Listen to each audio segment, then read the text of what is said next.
వియస్ ముందుగా signal TV ప్రేక్షకులకు శ్రీ క్రోధనామ సంవత్సర ఉగాది పండుగ శుభాకాంక్షలు. అయితే ఈ ఉగాది పండుగ సందర్భంగా 12 రాశుల యొక్క భవిష్యత్తు ఏ విధంగా ఉండబోతుంది, వారి యొక్క ఆదాయం వ్యయం ఇంకా చాలా రకాలుగా ఉంటాయి కాబట్టి దాని గురించి అన్నీ కూడా విశ్లేషించడానికి మనతో పాటు ఉన్నారు ప్రముఖ జ్యోతిష్య వాస్తు పండితులు అయినటువంటి శ్రీ పల్లెపు రాజేశ్వర శర్మ గారు. ఆయన అడిగి ఆ డీటెయిల్స్ అన్ని కూడా తెలుసుకునే ప్రయత్నం చేద్దాం మనం. నమస్తే గురుగారు. నమస్కారం. ఇక ఆఖరి రాశి మీనరాశి, మరి ఆఖరి రాశి వారు ఎటువంటి జాగ్రత్తలు తీసుకోవాలి, వారికి అంతా బాగుంటుందా ఈసారి? మరి చివరిదైన 12వ రాశి దాని ఆదాయము 11, 5 వ్యయము. ఇక్కడ కూడా చాలా చక్కగా ఉండేటువంటి స్థితులే ఉన్నాయి.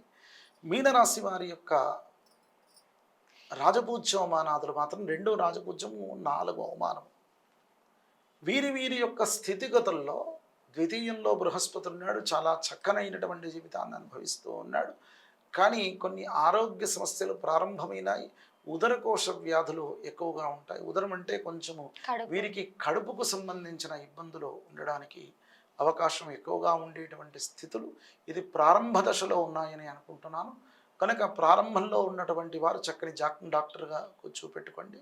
మీకు ఆ విధమైనటువంటి ఇబ్బందులు అనేటువంటివి పోతాయి మీరు తీసుకునేటువంటి జాగ్రత్తల చేత. లేదంటే మాత్రం రాబోయేది ఏళ్ళనాటి శని యొక్క ప్రభావం ఎక్కువగా ఉండడానికి అవకాశం ఉన్నది మీకు. కనుక ఇప్పటి నుండే సరైన జాగ్రత్తలు తీసుకోవడం చేత మీరు సుందరాకాండ పారాయణాదులు ఈ రాశి వారు చేయడం చేత ఆ ఇబ్బందులు అనేటువంటివి ముందుగానే అరికెట్టవచ్చు. తృతీయంలో బృహస్పతి వెళ్తాడు. కొంత ఉద్యోగ సద్యోగాల్లో ఒడిదుడుకులు అనేటువంటివి కలుగుతాయి.